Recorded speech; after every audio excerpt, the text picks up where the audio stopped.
میوانجاری دکتۆر چالاک خوشانی پسپۆڕی ئێسک و ڕۆماتیزمان کرۆ ڕاستەوخۆ لە ستۆ لە لامان میوانە دکتۆر بە خێراتی بەیانی باش دکتۆر هەر دەمەوێت یەکسەر پرسیاری بکەم و لەوە دەست پێ بکەم هەوڵەکەتان چی بوو لەم کۆنفرانسەدا ئامانجتان چی بوو لەم کۆنفرانسە؟ زۆر سپاس دیارە کۆنفرانسی نەخۆشیەکانی جونگە و ڕۆماتیزم ئەمە چوارەم جارە ئاکرێت لە هەرێمی کوردستان ئەم جارە کۆنفرانسەکە لە سلێمانی کرا و گرنگی ئەم کۆنفرانسانە ئەوەیە کە کاریگەری ڕاستەخۆیە بێت لەسەر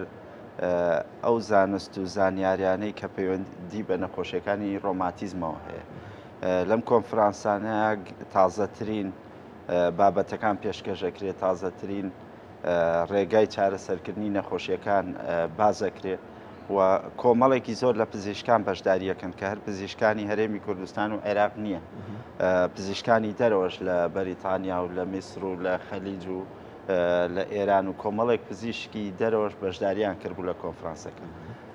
ئەم کۆنفرانسانە زۆر گرنگە بۆ پێشکەوتنی زانستی پزیشکی و لە کۆتاییە زیاتر گرنگە بۆ خزمەتکردنی نەخۆش. دکتۆر کۆنفرانسەکە کە لە شاری سلێمانی بەڕێوە چوو میوانی بیانیتان هەبوو لە ناو کۆنفرانسەکە جگە لە عێراق و لە هەرێمی کوردستان؟ بەڵێ باشە ئەو میوانانە توانرا لە ناو کۆنفرانسەکە سوود لە ئەزممویان وەربگیرێ لە ڕێگەی پانێڵەوە بێ لە ڕێگەی پێشکەشکردنی سیمینارەوە بێ؟ بەڵێ وەکو باسم کردم کۆنفرانسە لەلایەن کۆمەڵی نەخۆشیەکانی ڕۆماتیزمی هەرێمی کوردستان ڕێکخرابوو و لەم کۆنفرانسەیە بێجگەلەوەی کە پزیشکانی هەموو هەرێمی کوردستان هەموو شارەکان لەگەڵ پزیشکانی عێراق بەشدار بوون لە بەسڕەوە تا زاخۆ و دوهۆک کۆمەڵی پزیشکی تریش لە دەرەوە هەندێک پزیشک لە خەلیجی عەرەبی و لە کەنداوە بەشداریان کرد هەندێک پزیشک لە ئێران لە میسر لە ئوردون کۆمەڵ لەو پزیشکانش بەشداریان کردبوو لەم کۆنفرانسە کە ئەمانە هەمووی پزیشکی پسپۆڕ و تایبەتمەندن زۆربەی ئەم پزیشکانە کە پلەی پرۆفیسۆریان هەیە کە پلەیەکی بەرزی زانستیە لەو نەخۆشی لەو پسپۆڕی خۆیان ئەوانە بەشداریان کردبوو ئەمانش کۆمەڵێ بابەتی تازە پێشکەشەکرێت دیارە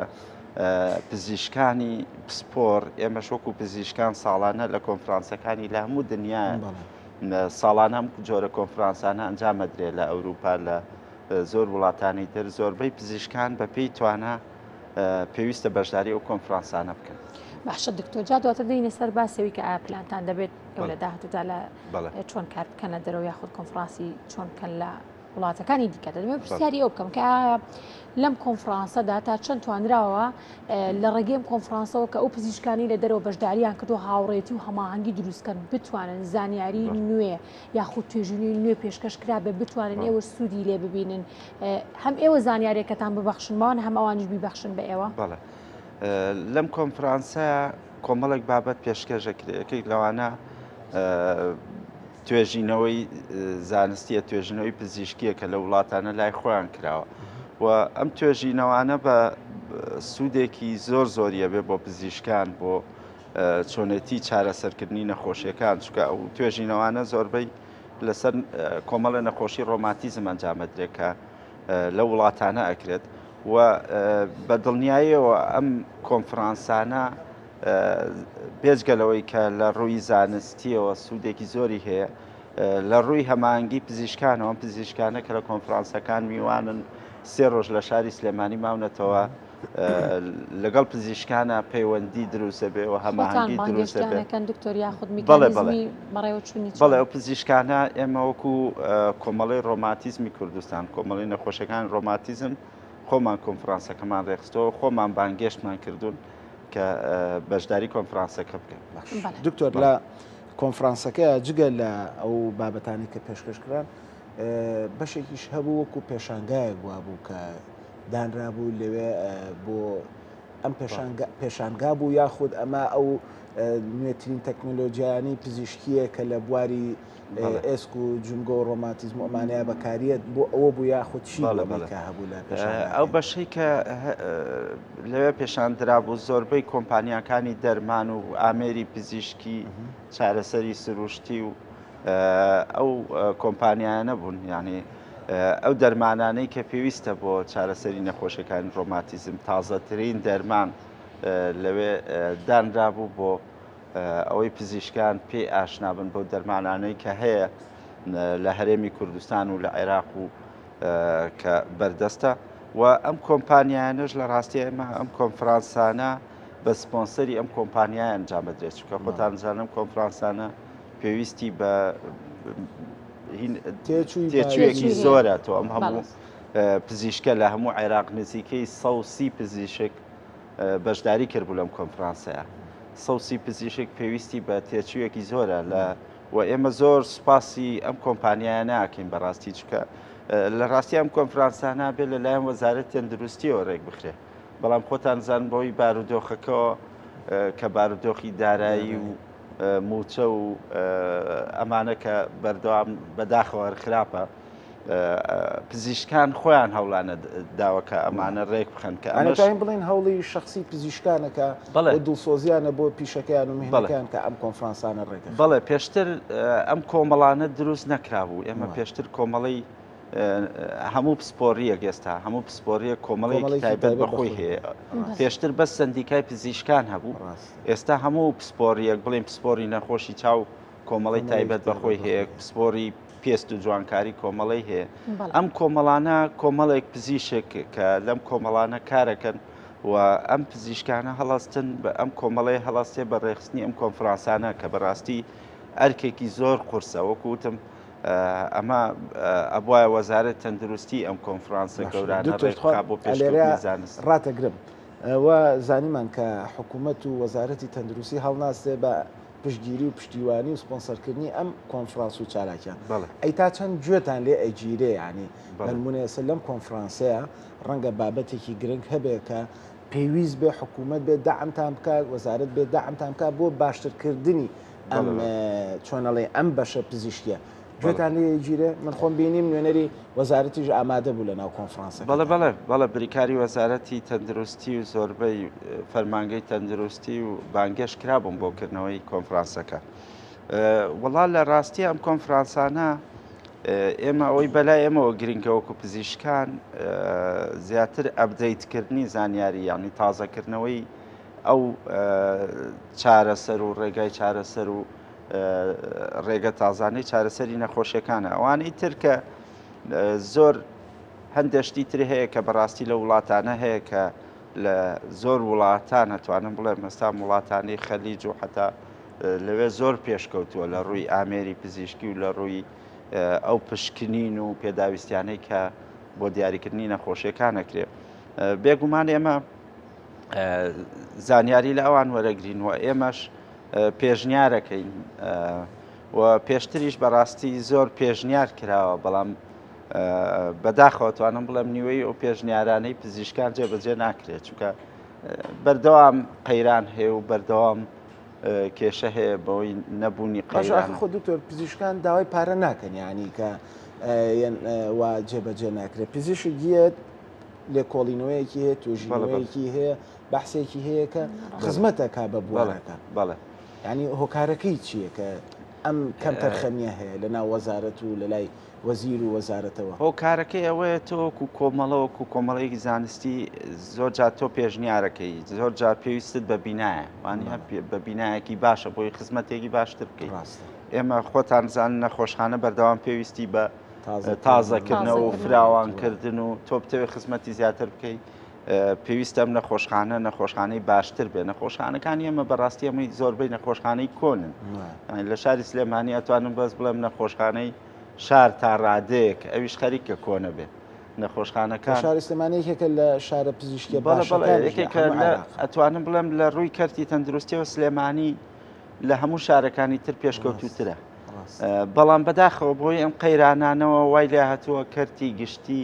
گرنگی پێ نادرێ یعنی وای لێ هاتووە هەموو شتێک بەرەو کەرتی تایبەت دەڕوات ئێمە لە شاری سلێمانی پێشتر لە هەموو عێراقا شاری سلێمانی لە ڕووی کەرتی تەندروستیەوە یەکەم بوو یعنی لە ڕووی کەرتی گشتیەوە بەڵام ئێستا وای لێ هاتووە کۆمەڵێک لەبەرەوەی کەرتی گشتی باش نییە کەرتی گشتی کە موکوڕی هەیە بێ موچەی هەیە بێ دەرمانی هەیە کەمی پێداویستی پزیشکی وردە وردە کەرتی تایبەت جێگەی کەرتی گشتێکرێتەوە. باشە دکتۆر ئەمە چوارەمین کۆنفرانسەکانی ترتان لەکوێ بوون و بە دیاریکراوی دەمەوە بزانم کە جیاوازی ئەم کۆنفرانسە چی بوو لە چاو کۆنفرانسەکانی تردا چی گۆڕابوو لە چاو کۆنفرانسانی کە لە ڕابردوودا کرابوو. بەڵێ ئێمە پێشتر دوو کۆنفرانس لە هەولێر کرابوو کاتی خۆی پار کۆنفرانسێکمان لە شاری دهۆک کردووە ئەم ساڵ قەرارمان ناکە لە سلێمانی بێ کۆنفرانسەکان بێگومان لەگەڵ ساڵانی پێشوو جیاوازی هەیە یعنی ئەم کۆنفرانسانە پێشتر لەوە چێ ژمارەی کەمتر لە پزیشکان بەشداریان کردبێ ئێستا ژمارە و پزیشکانە کەوتم لە 140 پزیشک زیاتر بەشداری کۆنفرانسەکان کردووە و کۆنفرانسەکانیش ساڵ بە ساڵ توێژینەوەی تازە و بابەتی زانستی تازە پێشکەشەکرێت کە ئەمانە وەکوتم پزیشک لە وڵاتان ینی هەموو پزیشکێکە بێ ساڵانە بەشداری و کۆنفرانسانە بکات بۆ ئەوەی ئەو زانستی کە لەلایەتی تازەی کاتەوە ینی پێویستی بە تازەکردنەوە هێچ بە زانست و نەخۆشیەکان بەردەوام لە گۆڕانکاریە لەبەرەوە پزیشکەکان پێویستە بەشداری کۆنفرانسەکان بکەن بۆ ئەوەی ئەو زانستەی کە هەیەە بۆ چارەسەری نەخۆش باشترین تازەترین ڕێگای زانستی بەکاربێن. باشە دکتۆر بابینە کەمێک لە بابەتێکی کۆنفرانسەکە دوورکەینە بابینە سەر بابەتی نەخۆشی جوگۆڕ ئەگەر زانیاریتان هەبێ بە دیاریکراوی چەند پسپۆڕی با بڵین پزیشکی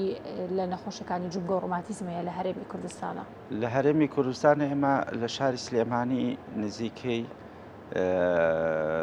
45 پزیشکی پسپۆڕی جوگۆ ڕۆماتیزم هەیە ئەتوانم بڵێم لە هەر سلێمانی و هەولێر و دهۆک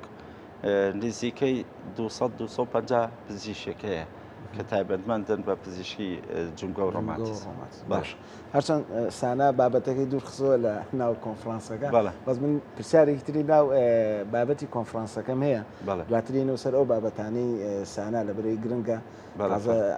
جەناب پرسیاری ئەوانەش بکەین دکتۆر ساڵانام کۆنفرانسانە چەندین کۆنفرانس لە تەواوی جیهانا بەڕێوەچێەوە لە هەندێک کۆنفرانس شار ڕاستەخۆ WHO سەرپەرشتی کۆنفرانسەکانە تا چەند گرنگان پزیشکانی خۆمان بەشدار بن لەناو ئەو کۆنفرانسانی کە لە دەروی وڵاتە ئاکرێن. بەڵێ ئێمە وەکو خۆمان وەکو پزیشکان بە توانای شخصی خۆیان بەپێی توانە زۆربەی پزیشکان پزیشکی پسپۆر بەشداریەکەن یعنی ئێمە زۆر جار کۆنفرانس کراوە لە ئەوروپا کراوە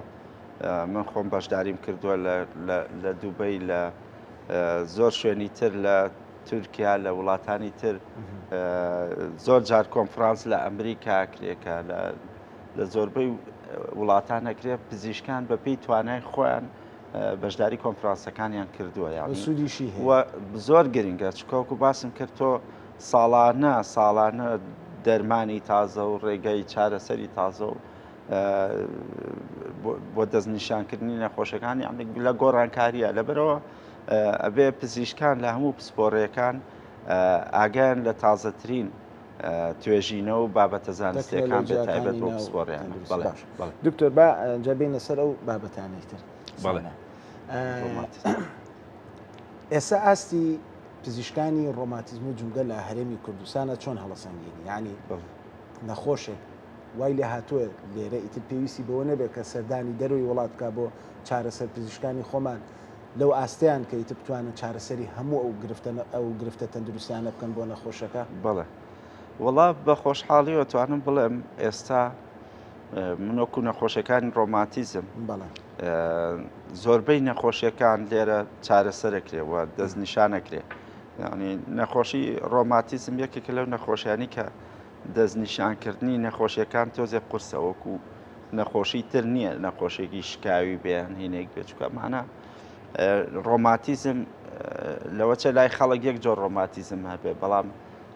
ئەنواع جۆری ڕۆماتیزم هەیە ڕۆماتیزم هەرەوە نییە ڕۆماتیزمێک کە باوە لە ناو خەڵکە ئازاری دەست و جونگە و پەنجەکانە کە ئەمە باوەکەیانە بەڵام ئێمە کۆمەڵێ نەخۆشی زۆری ڕۆماتیزمان هەیە ڕۆماتیزم هەیە کە بەس ماسوولکەکانە شانەکان بەڵێ بەڵێ بە پێی خانە و شانەکان دکتۆر سەبارەت بە هەر شوێنێکە تووشی ڕۆماتیزم دەبێت چارەسەری تایبەت بەخۆی هەیە بەڵێ بە دڵنیاییەوە یعنی وەکو باسم کرد ئێمە نەخۆشی ڕۆماتیزم هەیە تەنها ماسوولکەکانەگرێتەوە نەخۆشی ڕۆماتیزم هەیە دەماری خوێنەگرێتەوە نەخۆشی ڕۆماتیزم هەیە لە پێست و لەوانەوە دەست پێەکە نەخۆشی هەیە لە ئێسکەکانەگرێتەوە لە کرکڕاگەیەگرێتەوە هەموو نەخۆشیەکانیش بەپێی دەستنیشانکردنی نەخۆشیەکە چارەسەرەکان جیاوازە لەبەرەوە نەخۆشی ڕۆماتیزم یەک جۆر نییە و نەخۆشی ڕۆماتیزمیش لە لای خەڵکی ئێمە بەڕاستی هەر ئازارێک لە جونگەکانە بێ ئەوان بە ڕۆماتیزمی تێگەن هەموو نەخۆشیەکە ڕۆماتیزم نییە هەموو ئازار دکتۆر چالاک قەشانی سپۆری جنگۆ و ڕۆماتیزمە بەیانێکە لەگەڵمان ناوی زۆر سپاس بە هیوای سەرکەوتن و بەردەوامیتان لە کۆنفرانسەکان و لە تەواوی توێژین و بابەت و لێکۆڵینەوەکانتان سپاس بۆ ئامادەبوونەوە.